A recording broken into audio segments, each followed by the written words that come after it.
सारी दुनिया के मुख्य देशों का सफर कर चुके महाधर्माध्यक्ष, लेखक, विचारक डॉक्टर लियो कॉर्नेलियो ने युद्धों और फैल रही नफरत पर अपनी गहरी चिंता व्यक्त की और कहा, शांति, एकता, सद्भावना के लिए सब एकजुट होकर कार्य करें।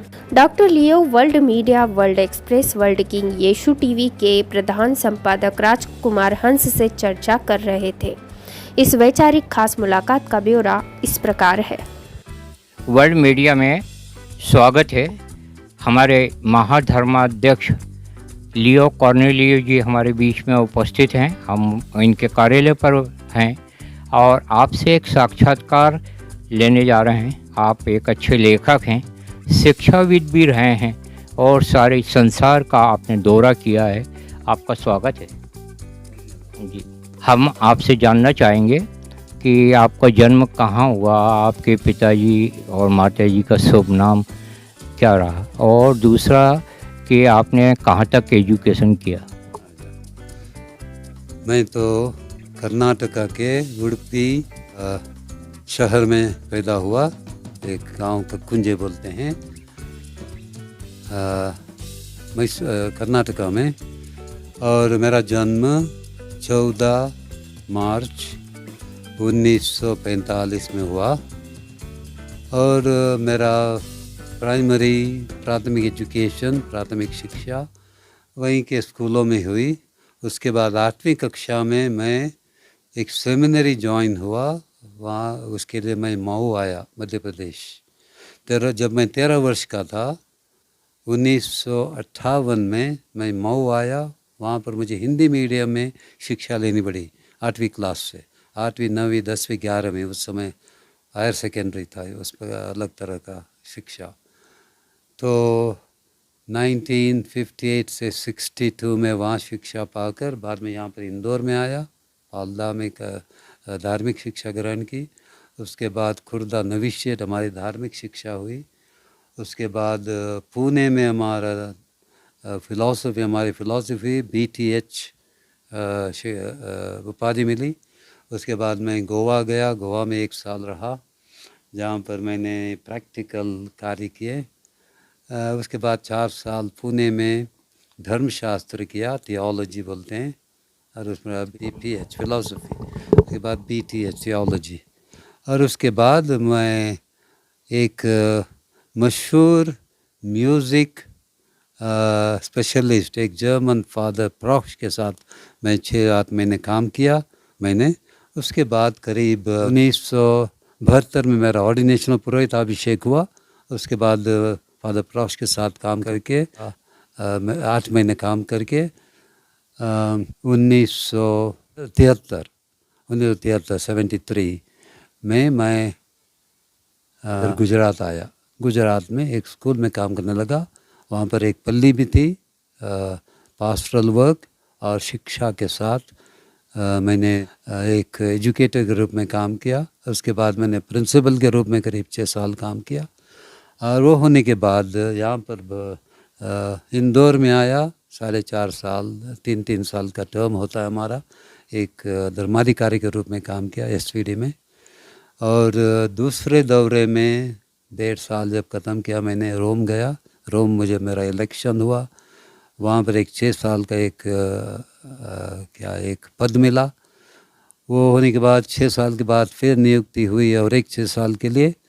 और 11वें साल मुझे पापा जॉन पॉलस ने मुझे धर्माध्यक्ष के रूप में खंडवा भेजा, और वो था 1999 में।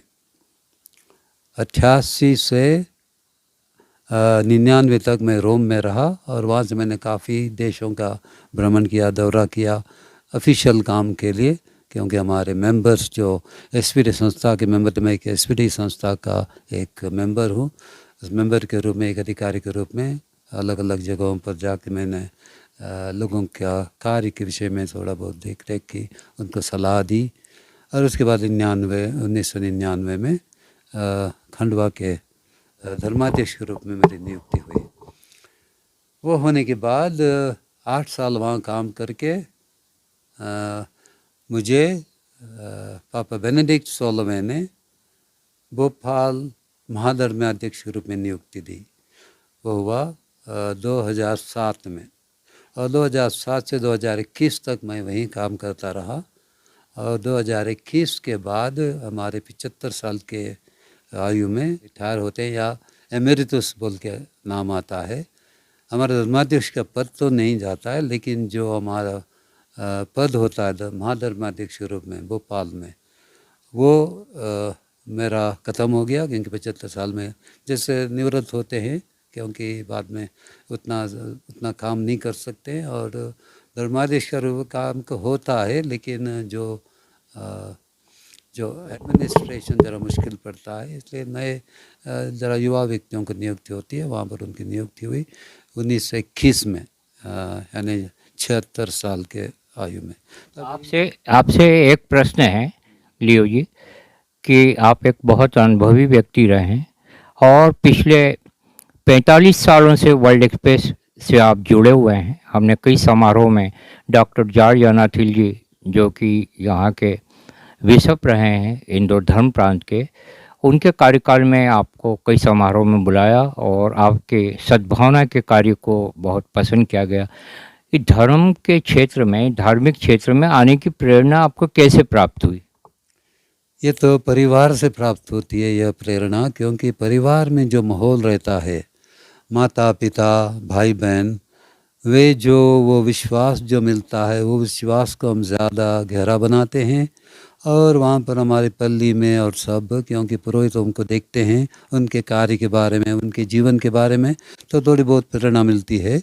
और इस प्रकार मैंने सोचा कि आओ वहाँ पर मुझे जब मैं 13 साल का था, एक जर्मन पुरोहित वहाँ पर आया।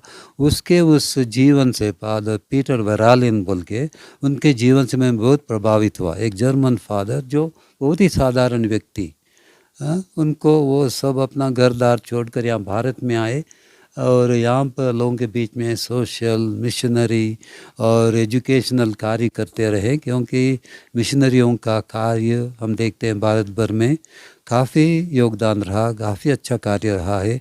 Education system, health care, social activities, और सब लोग हमारे लिए कभी कभी गलत फहमी फैलाते हैं, कहते हैं कि हम धर्म परिवर्तन के लिए करते हैं, लेकिन यह प्राइमरी उद्देश्य नहीं है। उद्देश्य यह है कि हम लोगों की भलाई के लिए कार्य करें, उनकी उन्नति के लिए कार्य करें, उनको एजुकेट करें, उनको कॉन्शियसनेस उनको दे दें, और इस प्रकार उनको अच्छे नागरिक बनने में मदद करें। अच्छे नागरिक और अच्छे मनुष्य, अच्छे व्यक्ति, भावना भर व्यक्ति, क्योंकि जो अच्छे गुण मिलते हैं लोगों में, वहाँ पर प्रेम और शांति पैदा होती है, प्रेम और शांति का वातावरण फैलता है।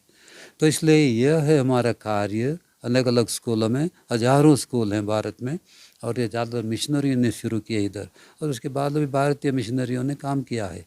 जब हम मिशनरी बोलते हैं, मिशनरी यानी जैसे मिशन जो है वो एक तरह का प्रेरणादायी जीवन, क्योंकि उसमें कन्विक्शन होना है हमें, तभी हम मिशन बोल सकते हैं। मिशन मतलब यह नहीं कि हम धर्म परिवर्तन करते हैं, मिशनरी मतलब धर्म परिवर्तन नहीं। मिशनरी यानी कहीं भी जाकर किसी के लिए भी कार्य करने के लिए तैयार रहना, वो है मिशन।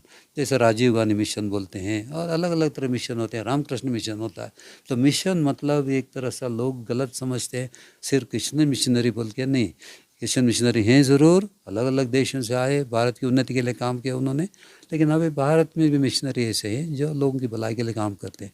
धर्म परिवर्तन का जो हमारे लिए जो क्या है एक्यूजेशन होता है, हम पर इल्ज़ाम लगाया जाता है, यह लोगों का स्वार्थ है, पॉलिटिक्स होता है। पॉलिटिक्स के कारण, उस स्वार्थ के कारण लोग अलग इल्ज़ाम लगाते हैं। एक आध जगह पर होता होगा, हो सकता है कोई ज़्यादा इंतुजियास्टिक बनते हुए धर्म परिवर्तन करने की कोशिश करते हैं, लेकिन अलग तरह से हम कैथलिक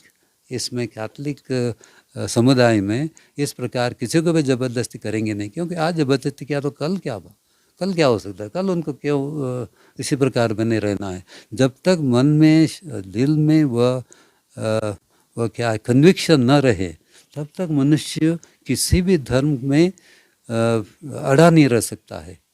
किसी ने कहा है कि मैं तो हर दिन धर्म परिवर्तन हो सकता है मेरा, हर दिन मैं धर्म बदल सकता हूँ। यह तो मेरी स्वतंत्रता है, यह तो मेरा और ईश्वर का, मेरे और ईश्वर के बीच में संबंध है। वह संबंध यदि अच्छा है तो मैं ईश्वर से वह प्रेरणा पाता हूँ और उस प्रेरणा के समान मेरा जीवन बिताता हूँ। शांति, प्रेम, सद्भावना, भाईचारा, यह जीवन बिताना ज़रूरी है। तो अभी आपने बताया कि फादर प्राक्स जी का भी सानिध्य आपने प्राप्त किया। फादर प्राक्स तो जहाँ मेरी स्मरण समय है कि बम्बई में रहे और उन पर एक किताब लिखी है डॉक्टर जॉन पॉल ने, जो इस समय रोम में है, वही है ना जी। हम अभिनंदन करते हैं आपका कि आपके बहुत अच्छे विचार हैं। लियो जी, हम आपसे एक सवाल करना चाह रहे थे कि सारी दुनिया में बड़ा नफ़रत का माहौल है, युद्ध का माहौल हो, और हज़ारों लाखों लोग इराक ईरान के युद्ध में देख लीजिए आप, रूस और यूक्रेन का देख लीजिए, भारत में भी सद्भावनाओं को ठेस पहुंचाने वाले कुछ तत्व हैं। तो ऐसे सबको जोड़ने के लिए, सद्भावना के लिए, विश्व बंधुत्व के लिए आपका क्या मैसेज रहेगा? मेरा मैसेज यही है कि हम अच्छे धार्मिक बने, हर एक धर्म के लोग अच्छे धार्मिक बने। हिंदू अच्छा हिंदू बने, क्रिश्चियन अच्छा क्रिश्चियन बने, मुस्लिम अच्छा मुस्लिम बने। और इस प्रकार जैसे बुद्धिज़्म, जैनिज़्म, सिखिज़्म, हमारे इतने धर्म हैं, और सब गुरु लोग जिन्होंने धर्म स्थापित किया है, उन्होंने प्रेम और शांति हमें सिखाया। प्रेम, शांति, भाईचारा, किसी ने खून खराबा करने के लिए नहीं कहा। हम धर्म के कारण जो लड़ते हैं, खून बहाते हैं, यह सरासर धर्म के विरोध है।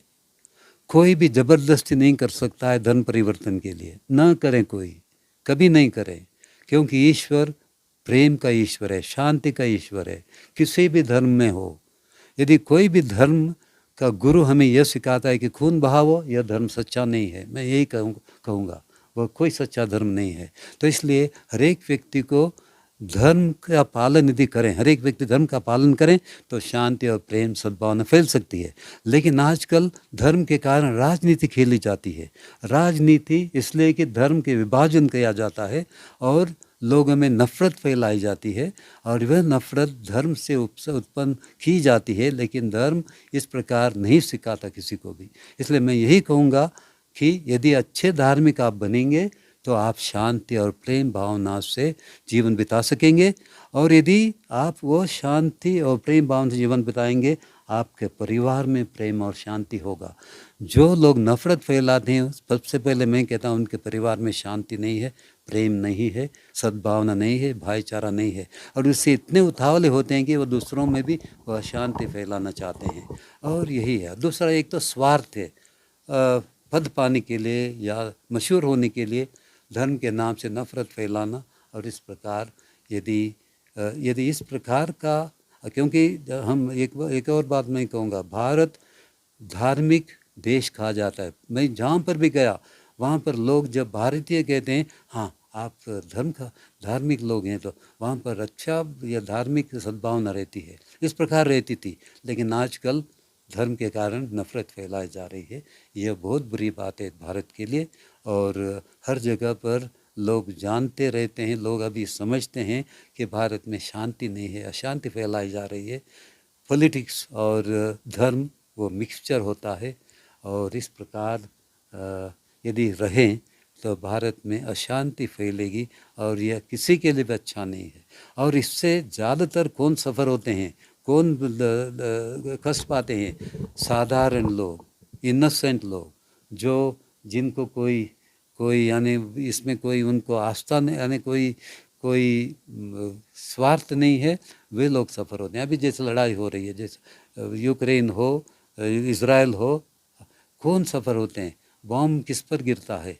साधारण लोगों पर, गरीब लोगों पर, जिनको कुछ सहारा नहीं है, रेफ्यूजी बन जाते हैं, दूसरे देशों में चले जाते हैं। तो ये बहुत बुरी बात है। पॉलिटिशियन लोग पॉलिटिक्स खेलते हैं, लेकिन दुख तकलीफ़ होती है साधारण लोगों को, गरीब लोगों को। ये बहुत बुरी बात है। हमारे लियो जी एक अच्छे लेखक रहे हैं, इनकी कई किताबें भी आ चुकी हैं। हम आपसे जानना चाहेंगे, हमारे दर्शक भी जानना चाहेंगे, आपने कौन कौन सी किताबें लिखी हैं और कौन कौन सी प्रकाशित हो चुकी हैं। आप एक अच्छे लेखक भी हैं, तो क्या बताना चाहेंगे आप? नहीं, ऐसी बड़ी बड़ी किताबें तो लिखी नहीं है। आर्टिकल्स तो आए हैं ज़रूर, पेपर्स में आर्टिकल्स आए हैं अलग अलग तरह के, जैसे पर्यावरण के बारे में, शांति प्रेम सद्भावना के बारे में, धार्मिक सद्भावना, और दूसरा एक बात है शांति और लोगों में जो अच्छे मनोभाव फैला। ज़्यादातर तो ऐसे आर्टिकल अभी जैसे मैंने तो एक बार इस लिखा था कि कहाँ पर है, भोपाल में ऐसे आर्टिकल्स थे जहाँ पर समय के अनुसार आर्टिकल लिखते हैं। मैं तो अभी याद तो नहीं है मुझे, वो पब्लिश हो गए हैं। आपसे हम आज के इंटरव्यू का अंतिम सवाल करने जा रहे हैं, और वो सवाल इस प्रकार है कि सारी दुनिया का आपने सफ़र किया, कई देशों में आप गए, तो कौन सा राष्ट्र आपको अच्छा लगा भारत के अलावा, उसके बारे में क्या बताना चाहेंगे? हाँ देखिए, राष्ट्र के बारे में बोलें तो अलग अलग जगह पर जैसे मैं गया, जैसे लोगों के बीच में सद्भावना, भाईचारा, प्रेम, ये वो सब देखने से बहुत देशों में इस प्रकार की भावना बनी रहती है, और शांति प्रेम और सब देखते हैं। और एक तो नेचर के बारे में, फूड के बारे में, लोगों का जो रिलेशन है उसके बारे में हम बोलेंगे तो अलग अलग देशों में वो खासियत है। जैसे अभी स्विट्ज़रलैंड नेचर के लिए बहुत ही ब्यूटीफुल है, न्यूजीलैंड, स्विट्ज़रलैंड, हाँ बहुत बढ़िया। और हिस्ट्री और इतिहास के लिए जैसे रोम और इटली बहुत ही मशहूर। और जैसे जैसे महान जैसे स्ट्रक्चर्स और बिल्डिंग्स और monuments, museums, lakes and nature, ये वो सब क्या है, वो सब अलग अलग देशों में देखते हैं। जैसे खाना पीना भी अलग अलग तरह का, तो दूसरे दूसरे तरह का खाना पीना वो भी हम महसूस कर सकते हैं। लेकिन आखिर क्या है, मनुष्य जो जिस देश में पैदा होता है वह उस मट्टी का बेटा या बेटी कह सकते हैं। और इसलिए मैं कहता हूँ ईस्ट और west, India is the best मेरे लिए। मैं तो भारत को ही पसंद करूँगा, इसलिए मैं 11 साल वहाँ रोम में जीने के बाद भी मुझे तो भारत आना अच्छा लगा। और भारत में भले ही काफ़ी झंझट है सब हो, लेकिन हम इसी जगह पर पैदा हुए और यहीं पर हमारे लोग हैं, और भारतवासी हम एक दूसरे को समझते हैं। और जब मैं बाहर जाता था, जब भी मैं किसी भारतीय को देखता था, हम लोग हमेशा बात करते थे। कभी पूछते थे कहाँ भारतवासी है क्या, कोई बोलते थे कहाँ से, जैसे बांग्लादेश, पाकिस्तान, भारत, श्रीलंका, वहाँ पर कोई तफावत नहीं है। पाकिस्तान और इंडिया के लोग भी अच्छे भाईचारे से रहते हैं, अच्छे भावना से रहते हैं। हम लोग यहाँ पर तो लड़ते हैं, पाकिस्तान इंडिया बोलते हैं, लेकिन पाकिस्तानियों को यदि हम रोम में मैंने बहुत पाकिस्तानियों को देखा है, बहुत ही अच्छी तरह से हम लोग जिए हैं, बातें करते हैं।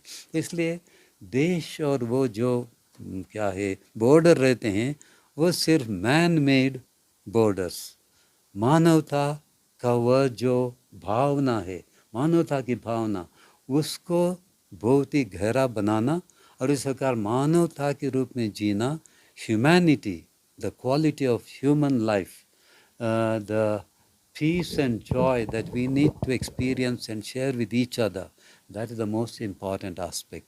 जहाँ भी जाओ मानवों के बीच में प्रेम और शांति और वह रिलेशन, संबंध बनाए रखना बहुत ही आवश्यक है। तब लड़ाई यहाँ कम होगी, खून बहाव कम होगा, नफरत कम होगी, और इस प्रकार शांति और प्रेम भावना फैलेगी। बहुत अच्छे आपके विचार हैं। लियो कॉर्नेलियो जी के विचारों का हम स्वागत करते हैं, वर्ल्ड मीडिया द्वारा आपका स्वागत है। और हम ये चाहेंगे कि ये विचारधारा से आप भी जुड़ें। सारे जहां से अच्छा हिंदुस्तान हमारा, सारी दुनिया में घूमने के बाद में आपको भारत सर्वश्रेष्ठ देश लगा। हमें गर्व है कि हम भारतवासी हैं, और विश्व बंधुत्व को बढ़ाने वाले आपके विचार का हम स्वागत करते हैं, आप भी स्वागत करेंगे। इस साक्षात्कार पर आपकी प्रतिक्रियाएं सादर आमंत्रित हैं। आपकी विचारधारा और आपकी प्रतिक्रिया मानवता को तोड़ेगी नहीं, जोड़ेगी। और हम ये भी संदेश देना चाहेंगे कि धर्म में राजनीति या कूटनीति नहीं आना चाहिए। वोटों के खातिर देश को तबाह नहीं किया जाना चाहिए। नमस्कार, जय भारत।